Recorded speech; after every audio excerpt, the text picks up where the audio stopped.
Զբոսաշրջության ոլորտը Հայաստանում բավականին խոստումնալից եւ զարգացող խոստումնալից վիճակում է եւ քանակական առումով ըստ էության ավելանում են Հայաստան ներգնաց զբոսաշրջային այցելությունները, ընդլայնվում է դրանց աշխարհագրությունը, շուկաները նույնպես ըստ էության դիվերսիֆիկացվում են, դիվերսիֆիկացնելով հայկական զբոսաշրջային արդյունքը, դրանով հնարավորություն ենք ունենում եւ ընդլայնում ենք եւ դիվերսիֆիկացնում ենք նաեւ շուկաները, ենթակառուցվածքները նույնպես զարգանում են, այսինքն բացի քանակական աճից մենք ունենք նաեւ որակական աճ, նոր, այսինքն հյուրանոցային տնտեսությունը աճում է,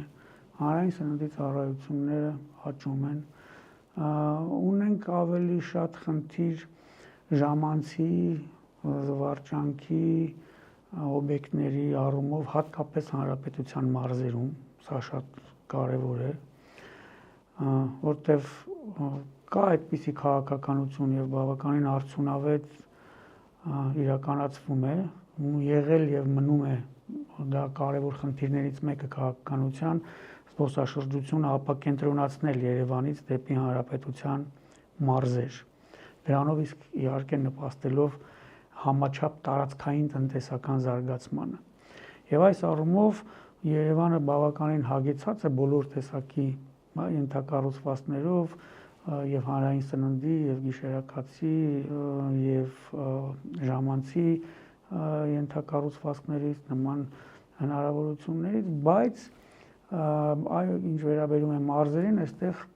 ունենք խնդիր հատկապես ժամանցի վայրերի առումով։ Հիմնական մեր խնդիրը իհարկե ունենք խնդիրներ, առօրյա խնդիրներ, որոնք լուծվում են, խնդիրներ, որոնք ավելի երկարաժամկետ լուծման պահանջ ունեն, բայց գլխավոր խնդիրը մեր եղել եւ մնում է համաշխարհային շուկային հասանելիության խնդիրը։ Հայտնի է, որ մենք ծովին ելք չունեցող երկիր ենք, մեր սահմաններից, ցամաքային սահմաններից ոչ բոլորն են բաց, եւ այս առումով մենք համաշխարհային շուկային ունենք այդ հասանելիության խնդիրը։ Մեր հիմնական, ոչ միակ, բայց հիմնական կապող ուղին համաշխարհային շուկայի հետ դա օդային հաղորդակցությունն է, իհարկե գնալով դա շատ լավ է, դա նույնպես առաջընթաց է, գնալով մեր ուղիղ չվերթներ ունենում ենք տարբեր երկրների եւ քաղաքների հետ, այսինքն ընդլայնվում է մեր կապուղիները, օդային կապուղիները եւ դա ինչ որ չափով լուծում է մեր հասանելիության հարցը, բայց իհարկե կարևոր է մեզ համար այն գործընթացը, որ սկսել ենք այդ ապաշրջափակման, այսինքն այդ ուղղությամբ հատկապես համենայն դեպս ծրագրեր կան եւ կարծես թե աշխատանքներ տարվում են, միայն թե շատ մի կարևոր բան, որ այդ ապաշրջափակումը պետք է ամեն ինչ անենք, որ լինի կառավարելի։ Դա իմիջիայլոց ամրագրված է նաեւ զբոսաշրջության զարգացման 26-30 թվականների հայեցակարգով։ Կառավարելի ապաշրջափակում, որպեսզի դա նպաստի մեր զբոսաշրջության կայուն զարգացմանը եւ նպաստի եւ ընդհանրապես կայուն տնտեսական զարգացմանը։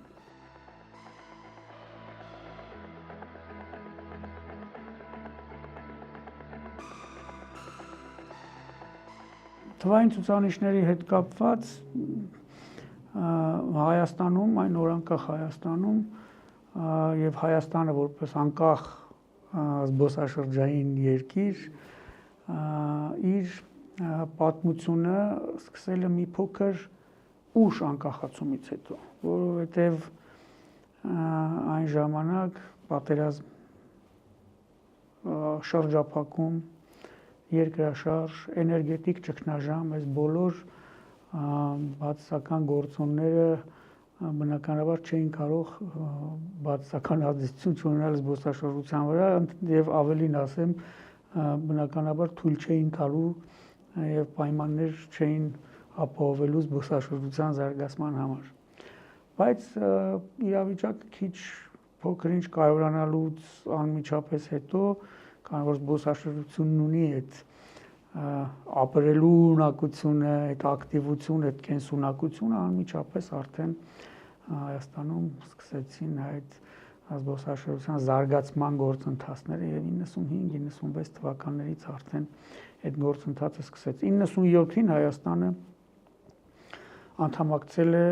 զբոսաշրջության համաշխարհային կազմակերպությանը, ՄԱԿ զբոսաշրջության համաշխարհային կազմակերպությանը։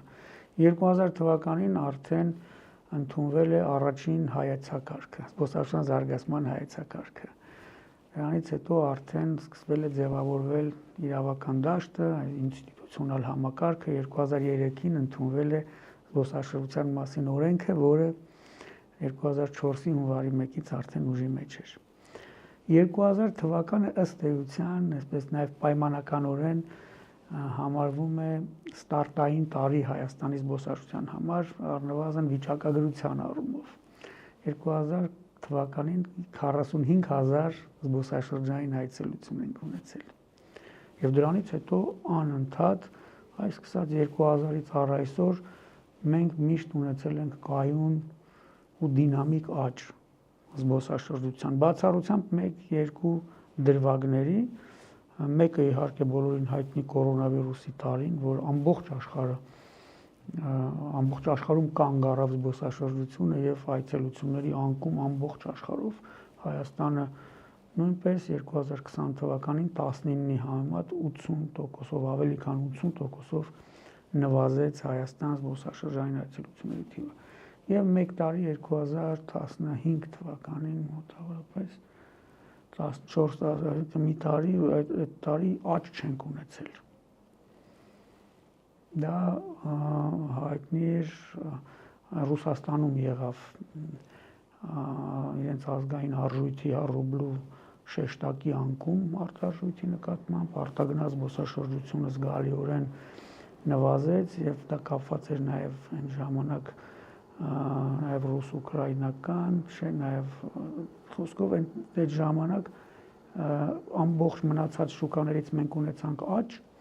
բայց Ռուսաստանը քանի որ առաջատարն էր 45% այցելությունների Ռուսաստանին էր պատկանում դեպի Հայաստան, մենք ունեցանք ըստեյության 0,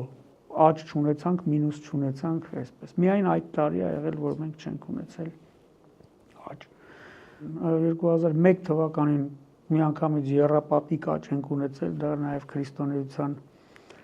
1700-ամյա հոբելյանական տոնակատարություններն էին Հայաստանում նշվում էր աշխարհում քրիստոնեության ընդունման 1700-ամյակը, դե որպես առաջին քրիստոնյա երկիր։ Եվ այդպես մենք ունեցել ենք միշտ աճ։ Կորոնավիրուսից առաջ հասել էինք մոտ 1.894.000 զբոսաշրջային այցելություն ներգնա, ու կորոնավիրուսը արդեն նշեցի։ Կորոնավիրուսից հետո սկսվեց նորից բավականին, նաև պատերազմական իրավիճակից հետո, պատերազմից հետո տարվա վերջ այդ գործընթացը կարծես նորից վերականգնման սկսեց։ Եվ 2021 թվականից արդեն մենք ունեցանք աճ։ Մենք աճում ենք, 21-ը 20-ի նկատմամբ աճեց, մոտ 360,000 զբոսաշրջային այցելություն 2020 թվականին ենք ունեցել, ինչպես նշեցի, ավելի քան 80%-ով պակաս, քան 2019-ին։ 2021 թվականին արդեն մոտ 800,000-ի ներգնա այցելություն ունեցանք, դա մոտ 2.5 անգամ ավել էր, քան արդեն 20 թվականը, 22-ին 1.6 միլիոն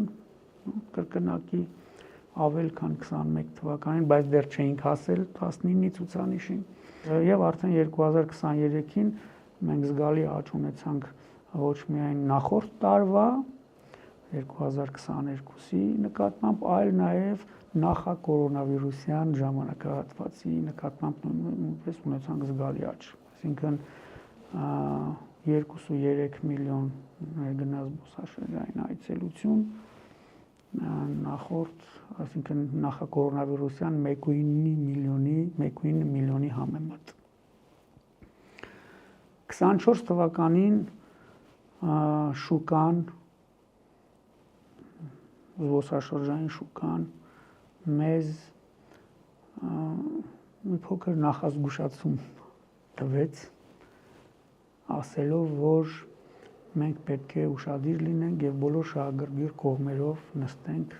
քննարկենք, վերանայենք միգուցե մեր քաղաքականությունը, որովհետեւ թե օբյեկտիվ պատճառներ ունեինք, որ գնաճ եղավ ոլորտում, ամբողջ աշխարհում կորոնավիրուսից հետո եւ բոլոր ոլորտներում շուրջ 10% գնաճ կար, բայց դրան գումարվեց նաեւ դրամի արժևորումը, արտարժույթի նկատմամբ զգալի արժևորումը եւ նաեւ առանձին զբոսաշրջային եւ կարեւոր զբոսաշրջային ծառայությունների նաեւ ավելաճ, այսինքն ոչ սովորական 10%-ը, ինչպես մնացած բոլոր ապրանքների եւ ծառայությունների, այլ զբոսաշրջության առումով։ Մենք զգալիորեն շատ զգալի բարձր գներ ունեցանք։ Եվ սա իր բացասական ազդեցությունը ունեցավ։ Իհարկե դրանից այսպես դա խիստ բացասական ազդեցություն չէր, դա չէր կարելի համարել, ինչպես ոմանք նշում էին, անկում է ապրում եւ այլն, անկում, ինչպես ես նշեցի, դա պարզապես զգուշացում էր շուկայի կողմից, որ մենք մի հատ մեզ թափ տանք։ Այն էյֆորիան, որ յետ կորոնավիրուսյան այս ժամանակաշրջանում դինամիկ, վերականգնվում էինք, աճը, այսպես շեշտակի աճ, մինչև 2-3 միլիոն աճ ունեինք, սա քիչ էլ այդպես ընկել էինք իներցիայի մեջ եւ նաեւ էյֆորիայի մեջ եւ շատերը եւ մասնավոր հատվածը եւ ցավոք նաեւ պետական հատվածում թանգարաններ եւ այլն Տաթևի ճոպանուղին, այսինքն բոլորը որոշեցին, որ կարելի է միանգամից հարստանալ եւ շատ ժամանակ անհարկի գները բարձրացնել։ Եվ շուկան իր զգուշացումը մեզ տվեց եւ այստեղ մի փոքր նվազում ունեցանք։ Դրանից հետո կարծես թե այն քննարկումները մի փոքր սկսեցինք ավելի իրավիճակը ճիշտ գնահատել, հիմա կամաց նորից վերականգնվում է եւ այս տարի արդեն առաջին երամսյակում մենք բավականին լավ աճ ունենք։ Նախորդ տարվա նույն ժամանակահատվածի, այսինքն 2026-ի առաջին երամսյակում 2025-ի նույն ժամանակահատվածի համեմատ 17.2% աճ ունենք։ Ներգնա զբոսաշրջային այցելությունների։ Լիքան 453,000 ներգնա զբոսաշրջային այցելություն ունեցել ենք միայն այս տարվա առաջին երամսյակում։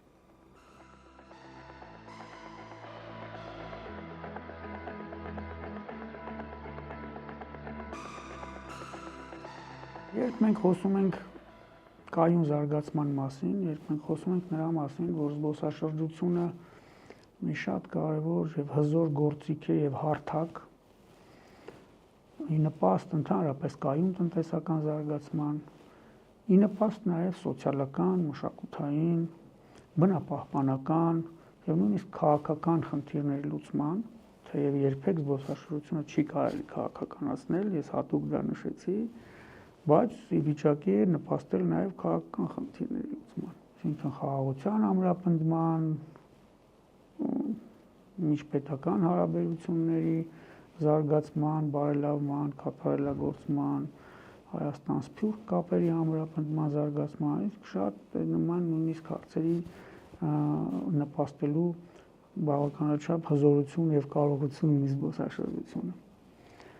Բայց եթե մենք ուզում ենք իրականում ունենալ այդ կայուն զբոսաշրջությունը, որը պետք է իր բոլոր նշանակություններով գործի եւ տնտեսական, եւ սոցիալական, մշակութային, պահպանական, քաղաքական, մենք պետք է հետևենք ուշադիր նաեւ զարգացումներին, մարտահրավերներին, ոլորտում առկա ընդհանրապես համաշխարհային զբոսաշրջության մեջ նաեւ մարտահրավերներին ու զարգացումներին, այդ թվում նաեւ Հայաստանում։ Եվ քանի որ ինքը զբոսաշրջությունը նաեւ իր առանձնահատկություններով պայմանավորված բավականին դինամիկ զարգացող ճյուղ է, հետեւաբար համակայլ քայլելու համար այդ բոլոր զարգացումներին պետք է ժամանակ առ ժամանակ նաև վերանայել, վերլուծել գործող իրավական դաշտը, ինստիտուցիոնալ համակարգը, ընդհանրապես քաղաքականությունը եւ սահմանել նոր խաղի կանոններ, վերափոխել, կատարելագործել այդ ինստիտուցիոնալ համակարգը։ Եվ ահա արդեն մենք սկսեցինք այդ գործընթացը եւ Տուրիզմի Հայկական Ֆեդերացիան արդեն որոշակի տարիներ հետևողականորեն այդ լոբինգը անում էր, որ մեզ պետք է զբոսաշրջության մասին նոր օրենք, նոր կարգավորումներ, որպեսզի կարողանանք այս իրավիճակում, այս մարտահրավերների եւ զարգացումների պայմաններում մեր դիրքերն ապահովենք համաշխարհային շուկայում, ամրապնդենք, զարգացնենք, ընդլայնենք եւ ունենանք այդ կայուն զարգացումը։ Եվ լավ է, որ մեր խոսքը տեղ հասավ 2023 թվականին ուղիղ 20 տարի անց առաջին օրենքի ընդունումից հետո, այսինքն 20 տարի գործեց մեր առաջին օրենքը զբոսաշրջության մասին, պատվով կատարեց իր աշխատանքը, բայց ժամանակն էր ունենալ նորը։ 2023-ին ընդունվեց զբոսաշրջության մասին նոր օրենքը եւ մի շարք այլ օրենքներում փոփոխություններ, լրացումներ կատարելու մասին օրենքներ այսպես փաթեթով սկսվեց նոր ինստիտուցիոնալ համակարգի ձևավորումը 2024-ից սկսեց ուժի մեջ մտնել արդեն առանձին հոդվածներով զբոսաշրջության մասին նոր օրենքը։ Ինչն է հիմնական նորությունները եւ նոր ստեղծվող ինստիտուտները այս օրենքով նախատեսված ստեղծվեց էլեկտրոնային գրանցամատյան նոր վարչական ռեգիստր ոլորտի, որը էլեկտրոնային ձևաչափով է գործելու notify.tourism.gov.am որտեղ արդեն պետք է այս տարվա հուլիսի 1-ից սկսեն ծանուցվել եւ հաշվառվել մի շարք գործունեության տեսակներով զբաղվող կազմակերպություններ։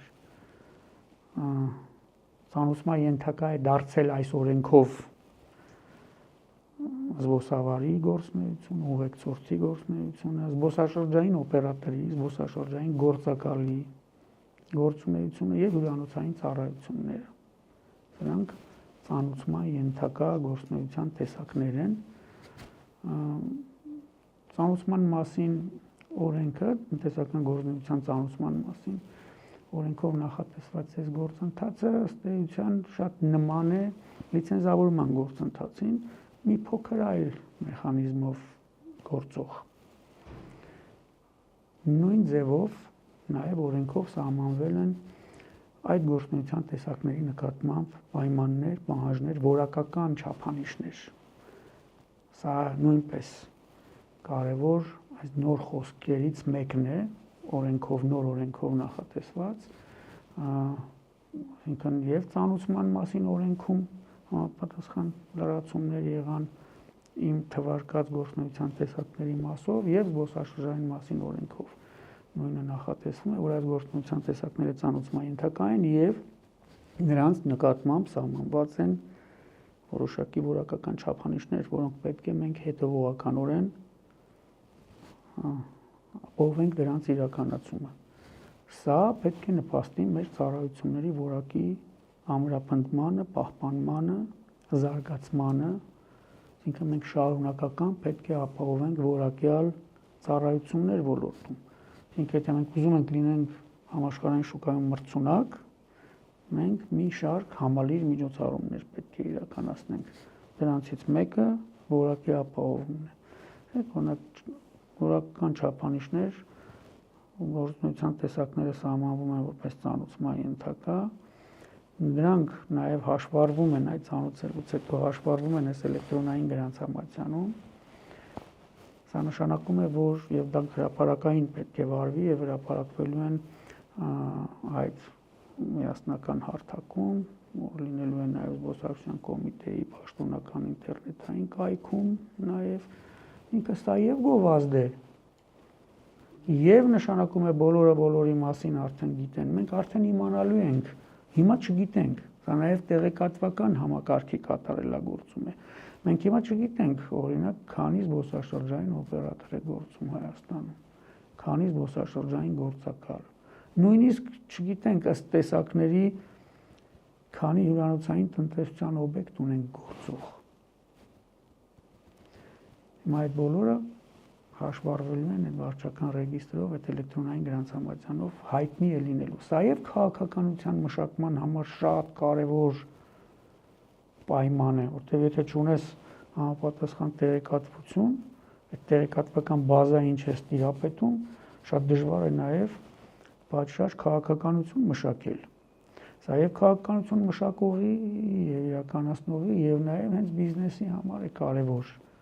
այդ տեղեկատվական բազան, որպեսզի նրանք իրենց նաև բիզնես ռազմավարությունը, իրենց բիզնես քաղաքականությունը կարողանան ավելի արդյունավետ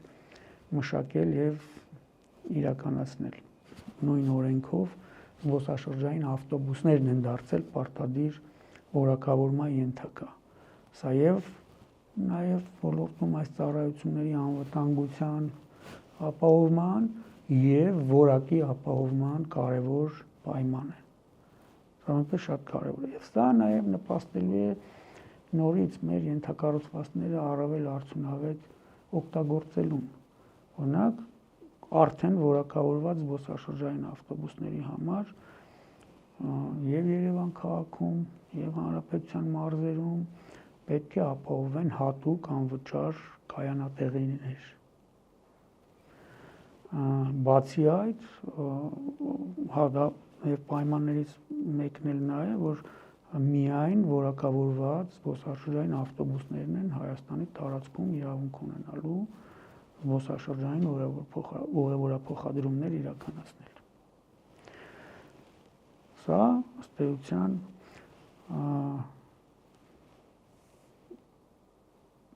օրենքի հիմնական դրույթներից ավելին մի նոր ինստիտուտ է ձևավորվում նույն օրենքով զբոսաշրջային ռեսուրսների գրանցամատյան։ Սա շատ կարևոր է, որովհետև նույնպես թե քաղաքականության մշակման եւ իրականացման համար է կարևոր պայման եւ գործիք եւ նյութ,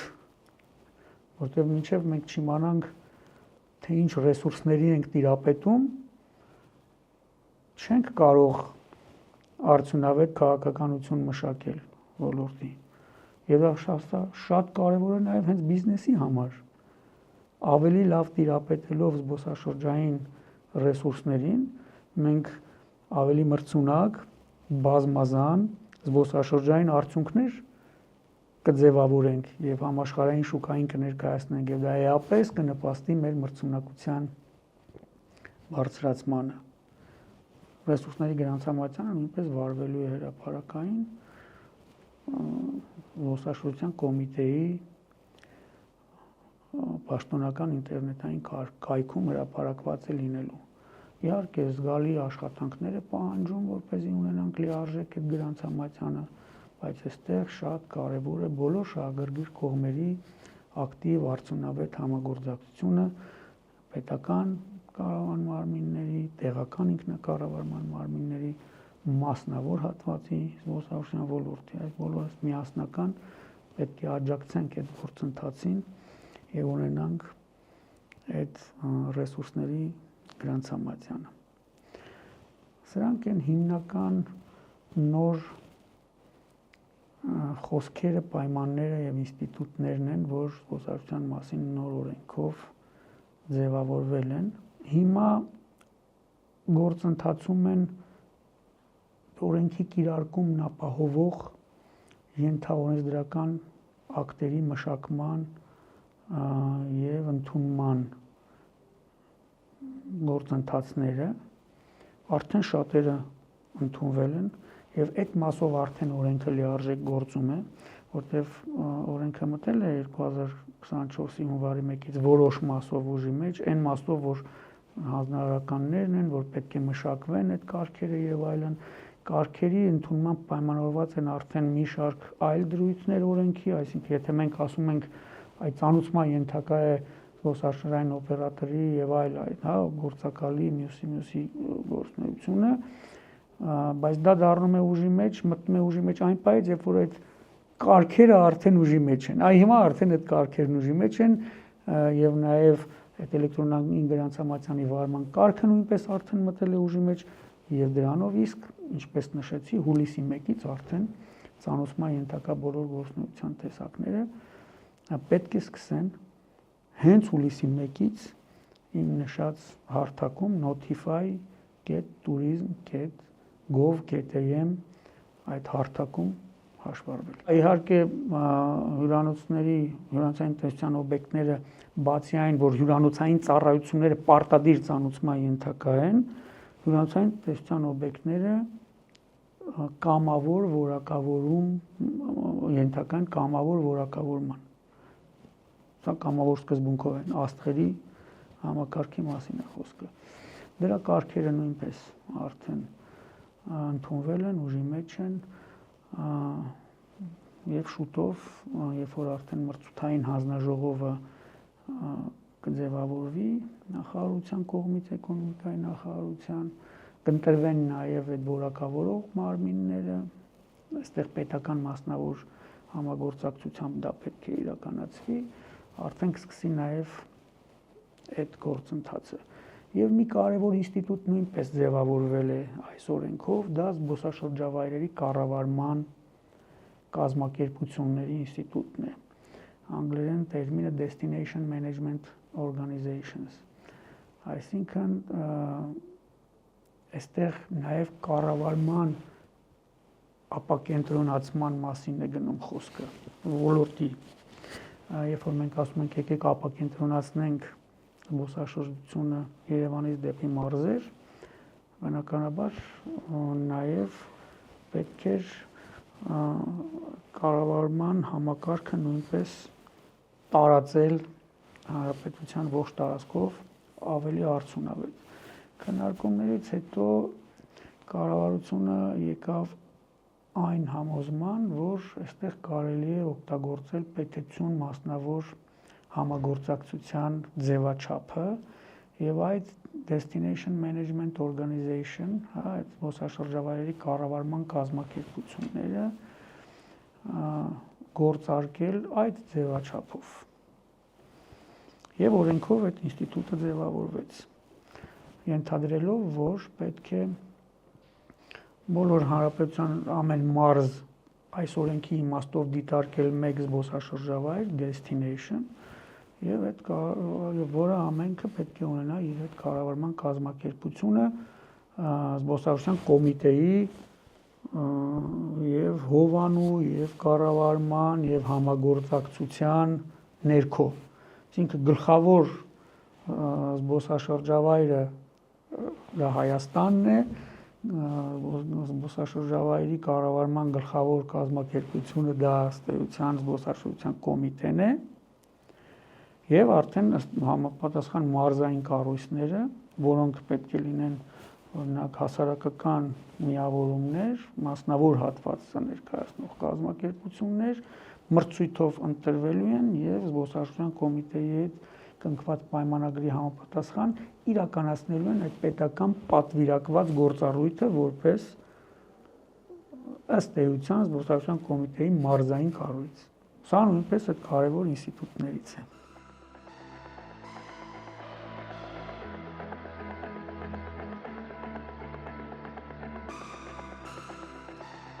Քիչ առաջ հենց խոսեցինք մեր օրենսդրական բարեփոխումների մասին եւ նշեցինք, որ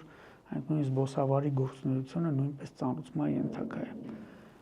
Այո, ձեր ասածը շատ տեղին է, դրված հարցադրումը եւ տեղեկատվական եւ մշակութային անվտանգության առումով եւ ընդհանրապես համաշխարհային շուկային, համաշխարհային հանրությանը Հայաստանը հայկական պատմամշակութային ժառանգությունը պատշաճ ներկայացնելու նաև անհրաժեշտությունը եւ այս սրանք կարևորելով է նաև այս օրենսդրական բարեփոխումները իրականացվել զբոսավարը, ուղեկցորդը, զբոսաշրջային օպերատորը, գործակալը ենթակային ծանուցման, կոպիտ ասած լիցենզավորման եւ նրանց գործունեության նկատմամբ սահմանվել են հատուկ պայմաններ, պահանջներ եւ գլխավոր պայմաններից մեկը, ինքն իսկ այս գործընթացը երկու մասից է բաղկացած։ Մեկը ըստ սահմանված չափանիշների նրանց տալիս են իրավունք,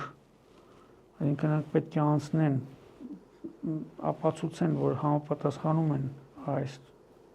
նախապես օրենսդրությամբ ամրագրված չափանիշներին, դրանց հիման վրա ստանում են իրավունք այդ գործունեությամբ զբաղվելու, այսինքն ծանուցեցին, եւ եթե համապատասխանում են հաշվառվեցին, բայց դրանով չավարտվեց, դրանից հետո արդեն գործունեության նկատմամբ սահմանված են որոշակի այդ որակական պայմաններ, չափանիշներ։ Կարևորներից մեկը, որ նրանք չպետք է ապատեղի կատվություն տարածեն։ Նրանք չպետք է սխալ ներկայացնեն Հայաստանը, հայկական պատմամշակութային ժառանգությունը, չէ՞, մենք պետք է պատշաճ ներկայացնեն։ Դրա համար պետք է պատշաճ որակավորում ունենան, պատշաճ գիտելիքներ ունենան, այս սկզբի մասին է խոսքը գնում։ Զբոսաշրջային օպերատորը, որը գլխավոր օղակն է, որտեղ օպերատորն է փաթեթները ձևավորում, բոլոր ծառայությունները համախմբում, ստեղծում արդյունք եւ իրացնում, ծրագրերը կազմում եւ այդ ծրագրերով ընդունում օտարերկրյա զբոսաշրջիկներ եւ ապահովում Հայաստանը ներկայացնելու գործընթացը։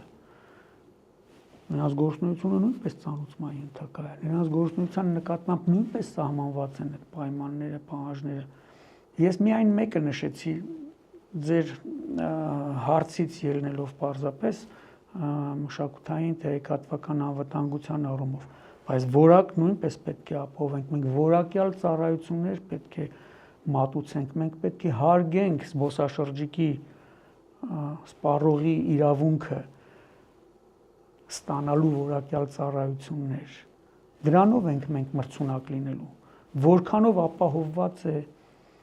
սպառողի իրավունքը որակյալ ծառայություններ ստանալու, այնքան դու մրցունակ ես, այդպիսին են քեզ ճանաչում։ Եվ այս գործընթացը հենց ուղղված է,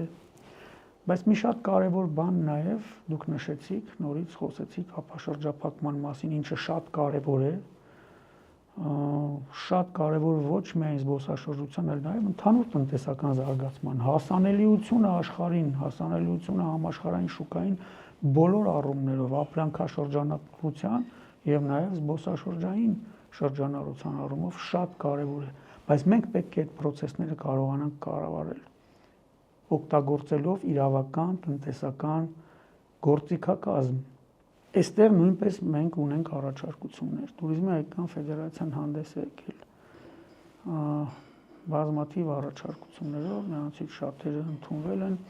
Հիմա մեկ կարևոր նախաձեռնություն ունենք։ Սա մի քանի խնդիրներ է լուծում միանգամից ոլորտում։ Այս առաջարկությունը եւ այս օրենսդրական առաջարկը, որ մենք արել ենք, նաև անբաժանելի մաս է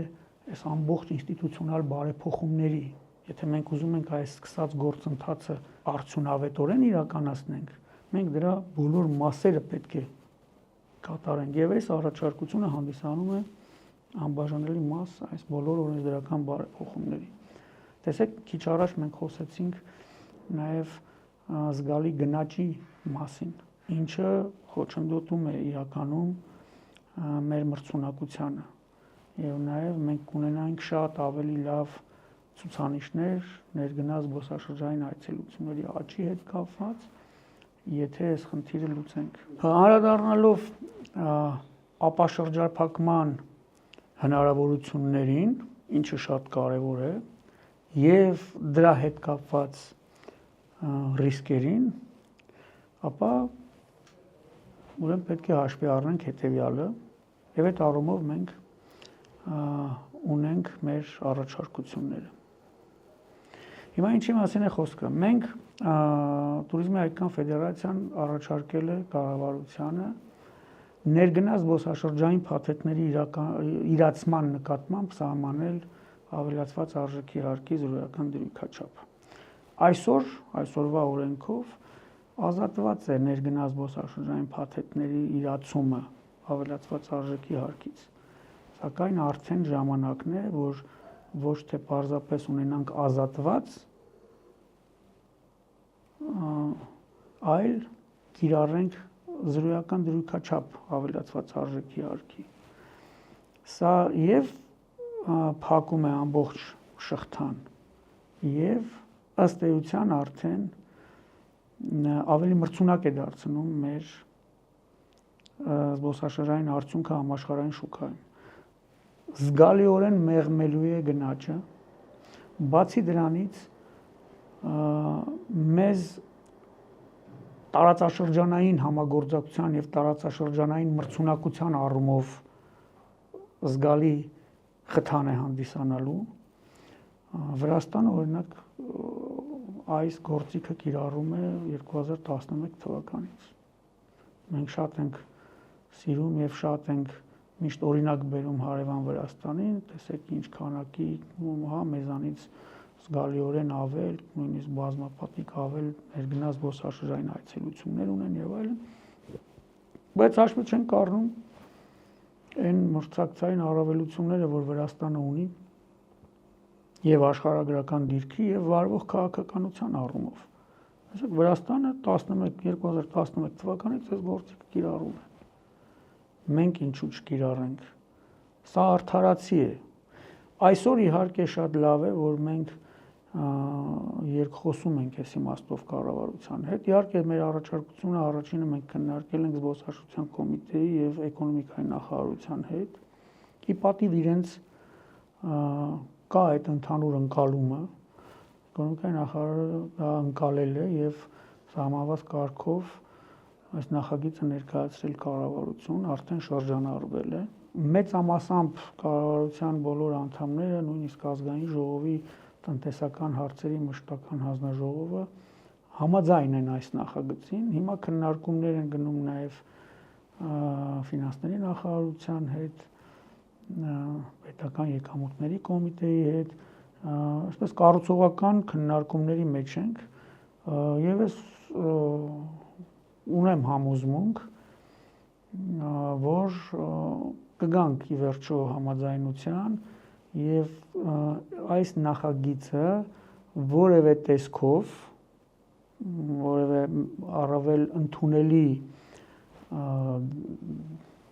ձևակերպմամբ կընդունվի։ Ընդունվելու դեպքում տեսեք, եւ մենք նպաստելու ենք այս անհարկի գնաճի մեղմմանը եւ մեր մրցունակությունն ենք ապահովելու, տարածաշրջանային մրցունակությունն ենք ապահովելու։ Դրանով իհարկե տարածաշրջանային համագործակցության շրջանակներում արդեն մեր դերակատարումը բարձրանալու է զգալիորեն։ Օտարերկրյա գործընկերների հետ տարածաշրջանային միասնական զբոսաշրջային փաթեթների ձևավորման եւ իրացման գործընթացում մենք արդեն լինելու ենք շատ դեպքերում արդեն կդառնանք գլխավոր դերակատար կամ համենայն դեպս մեր տարածաշրջանային գործընկերներին չենք զիջի։ Այստեղ Հայաստան այցելությունների օրերի քանակը կավելանան տարածաշրջանային այցելությունների շրջանակներում եւ իհարկե Հայաստանը ներկայացնելու գործընթացը նույնպես կդառնա ավելի պատշաճ եւ մենք ինքնուրույն կներկայացնենք մեր երկիրը համաշխարհային շուկային։ Սա նաև նպաստելու է էականորեն ձեր ասած տեղեկատվական անվտանգությանն ու մշակութային անվտանգությանը։ Այսպես մի շարք խնդիրներ քաղաքականության այս նախաձեռնությունը ընդունվելու դեպքում նպաստելու է դրանց լուծմանը։ Հետևաբար մենք շատ մեծ հույս ունենք, որ այս առաջարկությունը ի վերջո կընդունվի։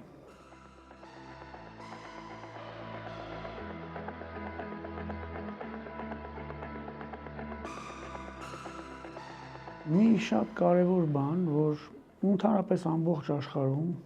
եւ Հայաստանում նույնպես կա այդ գաղափարախոսությունը, որ այո, իրականում զբոսաշրջությունը տնտեսական աճի, ընդհանրապես տնտեսության շարժիչ ուժ է։ Ցավոք, այ մեր գլխավոր խնդիրներից մեկը, ես մեր զրույցի սկզբնամասում նշեցի հասանելիությունը մեր գլխավոր խնդիրներից մեկը ոլորտում։ Բայց ամենակարևորներից զբոսաշրջության դերի ու նշանակության ոչ լիարժեք ու բավարար գնահատումն է։ Ըստ էության զբոսաշրջությունն այնպիսի ֆենոմեն է, իր առանձնահատկություններով պայմանավորված,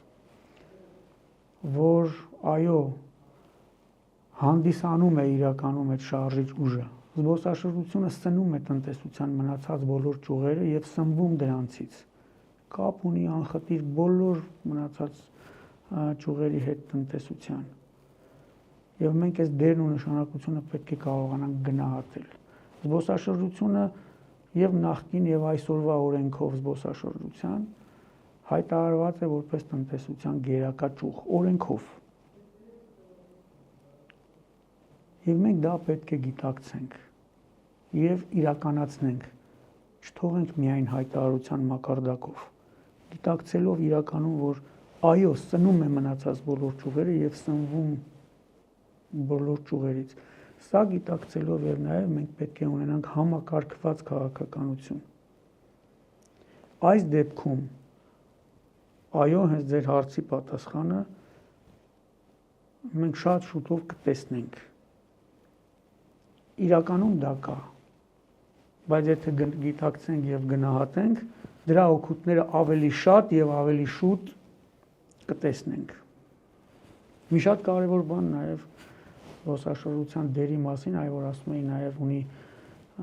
շատ մշակութային եւ նույնիսկ քաղաքական նշանակություն։ Մշակութային մասով, որ սա ապահովում է միշտ մշակութային երկխոսություն,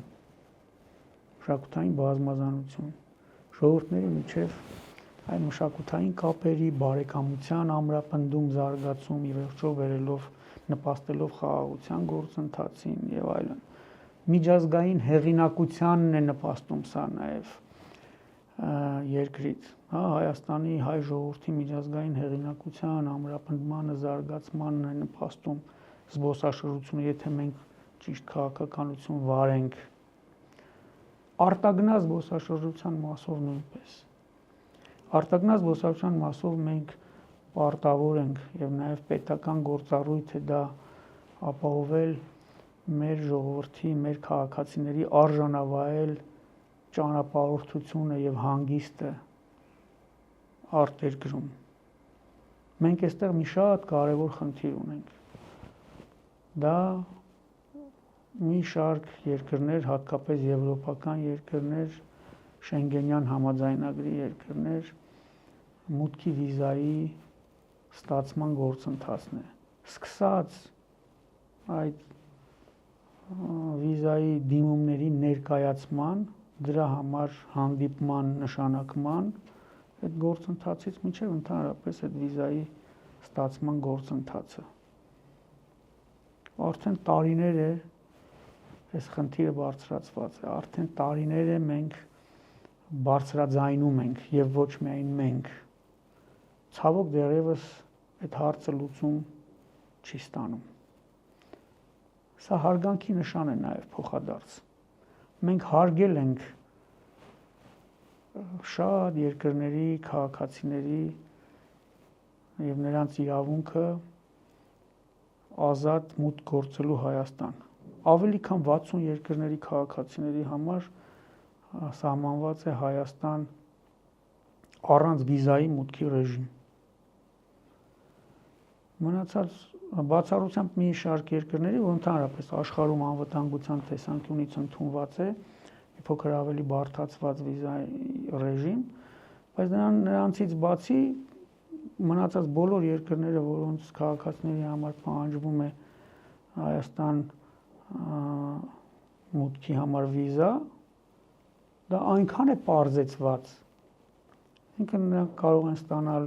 եւ մեր Հայաստանի օտարերկրյա դիվանագիտական ներկայացուցչություններում եւ հենց սահմանին Հայաստանի եւ առցանց։ Մենք մեր դռները բացել ենք, մենք հյուրընկալ երկիր ենք, հյուրընկալ ժողովուրդ ենք, մենք ընդհանրապես դա էր մեր նաև մրցակցային առավելություններից մեկը, որ մենք օժտված ենք լեգենդար հյուրընկալությամբ եւ հյուրասիրությամբ։ Եվ մենք ուզում ենք, որ մեր նկատմամբ նույնպես լինի այդ հարգանքը լինի փոխադարձ։ Գոնե այն երկրների նկատմամբ, ում հետ մենք ունենք առանց վիզայի մուտքի ռեժիմ, նրանք նույնպես դա սահմանեն։ Օրինակ եվրոպական երկրները, Շենգենյան համաձայնագրի երկրները, նրանց համար, ընդհանրապես եվրոպական երկրների համարյա բոլորի համար սահմանված է առանց վիզայի մուտքի ռեժիմ Հայաստան։ Եվ շատ լավ կլինի, եւ հիմա այդ գործընթացը կա, շատ լավ է դա, որ վիզաների ազատականացման գործընթացը բավականին ակտիվ փուլում է, բայց քանի դեռ դա տեղի չի ունեցել, ուզում եմ օգտվել այս հնարավորությունից եւ լրացուցիչ անգամ մեր խնդրանքը հորդորը ուղղել մեր գործընկեր բարեկամ այդ բոլոր երկրներին հարգել մեր ժողովրդին եւ պարզեցնել այս վիզաների ստացման գործընթացը, թույլ չտալ, որ հերթեր գոյանա վիզա կենտրոնների առաջ, դեսպանատների առաջ, դա հարգանքի նշան չէ, երբ որ հերթեր են գոյանում։ Դա կարող է շատ հեշտ լուծվել 1-2 լրացուցիչ աշխատակից ընդունելու եւ այդ թողունակությունը բարձրացնելու ճանապարհով։ Եվ մի բան էլ մեր խնդրանքը, հորդորը, առաջարկը մեր քաղաքացիներին։ Եկեք առաջինը մենք մեզ հարգենք եւ գնանք այն երկրներ, ովքեր մեզ հարգում են, մեզ հերթի չեն կանգնացնում վիզա ստանալու համար, մինչև որ հարցը կարգավորվի։